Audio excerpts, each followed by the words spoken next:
इयम् आकाशवाणी। सम्प्रति वार्ताः श्रूयन्ताम्।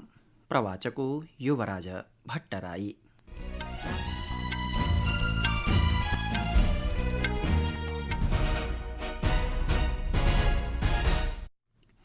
आदौ मुख्यवार्ताः। भारतेन विश्वस्य खाद्यभाण्डागारत्वेन समुदेतुं लक्ष्यम् उपस्थापितमस्ति इति ब्रूते केन्द्रीय कृषि मन्त्री शिवराज सिंह चौहानः।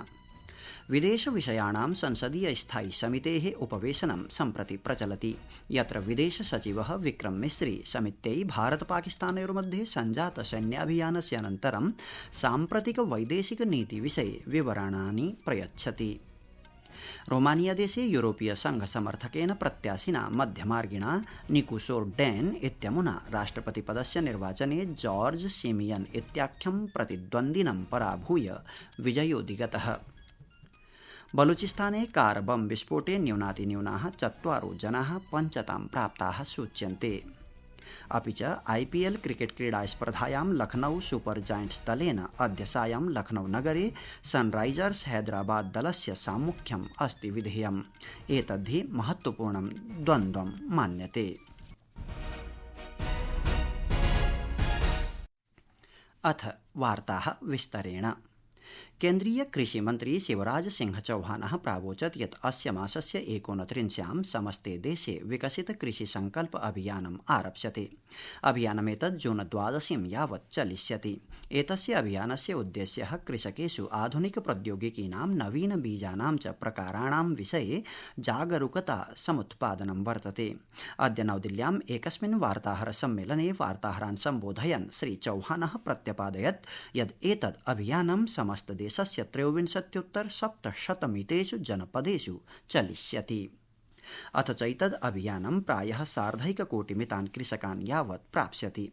अमुना भणितं यत् वैज्ञानिकानाम् एकः समूहः प्रायः 65,000 ग्रामाणां यात्रां कृत्वा कृषकान् व्यावहारिकं वैज्ञानिकं च कृषिकर्म विधानं प्रशिक्षयिष्यति।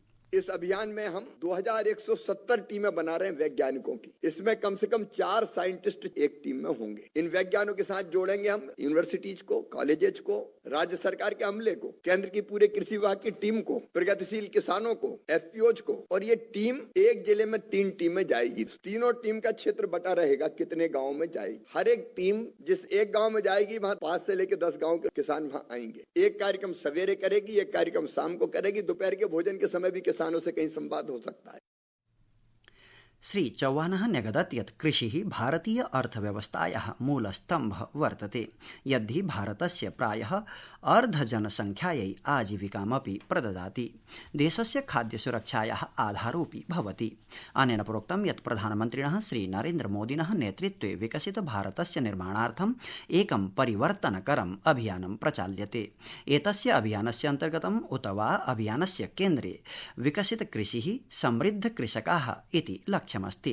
श्री चौहानेन एतस्मिन् विषयेपि प्रकाशः प्रक्षिप्तः यत् भारतस्य लक्ष्यं विश्वस्य खाद्य भाण्डागारं भवितुमस्ति। इस साल का ये जो उत्पादन है ऑल टाइम हाई एक रिकॉर्ड है। तो हमारा उत्पादन बढ़ रहा है, अन्न के भंडार भी भरे हैं, लेकिन हम यहाँ रुकना नहीं चाहते। हम अपने देश की जरूरत भी पूरा करेंगे और भारत चूंकि विश्व बंधु भी है तो दुनिया के कई देशों को भी मदद करेगा। और हमारा तो सपना और संकल्प है एक दिन भारत को फूड बास्केट ऑफ वर्ल्ड, दुनिया का फूड बास्केट बनाना है। विदेश सचिवः विक्रम मिस्री भारत पाकिस्तानयोर्मध्ये सञ्जात सैन्याभियानस्य अनन्तरं साम्प्रतिक वैदेशिक नीति विषये संसदीय स्थायी समितेः समक्षं समाख्यां प्रस्तौति। एतस्यां समाख्यायाम् इदमपि सम्भाव्यते यत् असौ कांग्रेस सांसदस्य शशि थरूरस्य अध्यक्षतायुक्तायै समित्यै अपि जायमान ऑपरेशन सिन्दूरस्य ततश्च पाकिस्तानेन सह युद्धविरामस्य घोषणा विषयेपि सूचनाः प्रदास्यति। यूरोपीय राजनीतौ यूरोपीय संघ समर्थक प्रत्याशिभिः दलैः च सप्ताहान्ते सम्पन्नेषु निर्वाचनेषु रोमानिया, पोलैंड, पुर्तगाल देशेषु उल्लेखनीया अग्रता अधिगता वर्तते। रोमानिया देशे यूरोपीय संघ समर्थकेन प्रत्याशिना निकुसोर डैन इत्यमुना विजयोऽधिगतो वर्तते। यः सम्पन्ने राष्ट्रपति पदस्य द्वितीय चरणस्य निर्वाचने अमुना चरम दक्षिणपन्थिनं राष्ट्रवादिनां जॉर्ज सिमियान वर्यं पराजित्य निर्णायकः विजयः अधिगतः अस्ति, यद्धि व्यापकरूपेण भूराजनीतिक जनमत संग्रहत्वेन विलोक्यते। संस्कृतवार्तायाः संस्करणम् इदानीम् आकाशवाणीतः प्रसार्यते। सममेव अयं कार्यक्रमः आकाशवाण्याः अन्तर्जालपटले www.newsonair.gov.in इत्यत्र अथ च न्यूज ऑन एआईआर चलदूरभाषीय तन्त्रांशे अपि श्रुतिगम्यो भविष्यति।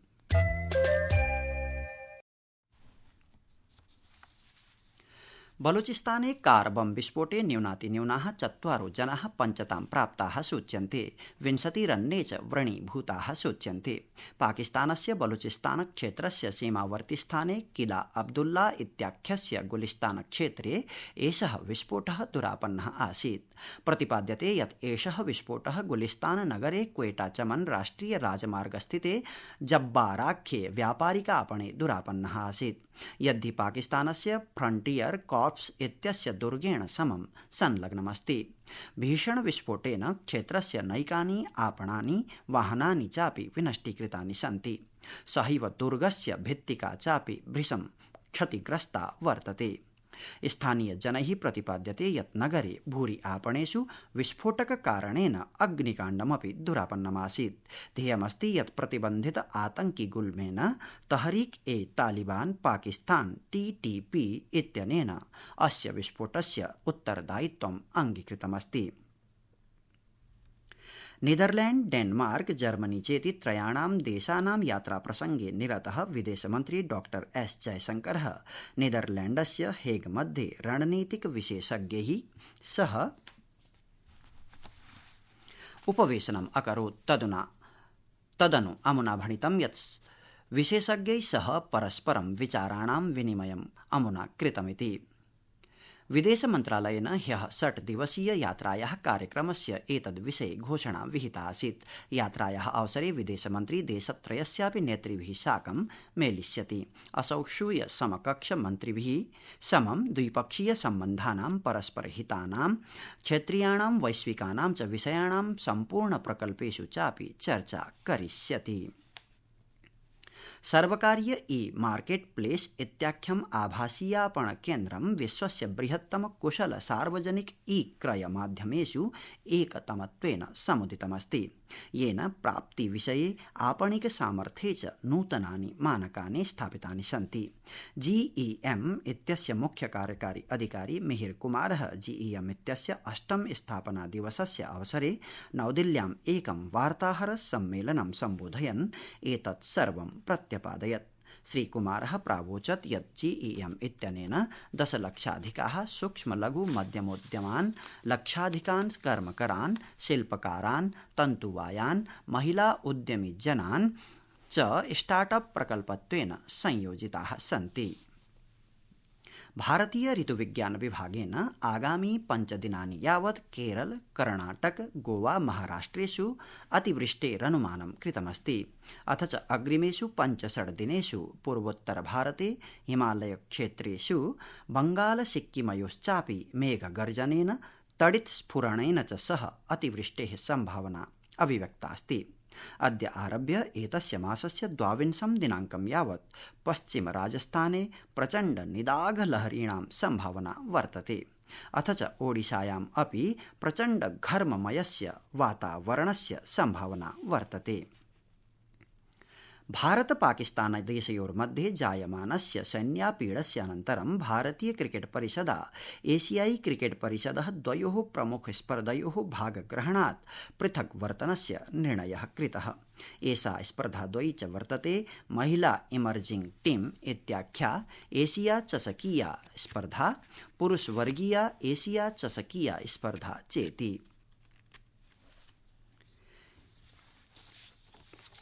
अद्य भारतीय क्रिकेट लीग प्रतियोगितायां Lucknow Super Giants Sunrisers Hyderabad दलयोर्मध्ये प्रतिस्पर्धा लखनऊ नगरस्य एकाना क्रीडाङ्गणे सायं 7:30 भविष्यति। सनराइजर्स हैदराबाद दलं पूर्वमेव प्रतिस्पर्धातः बहिरस्ति। एतन्मध्ये लखनऊ सुपर जायंट्स इति दलं कथमपि आत्मानं सजीवं स्थापयितुं प्रयतिष्यते इति वार्ताः।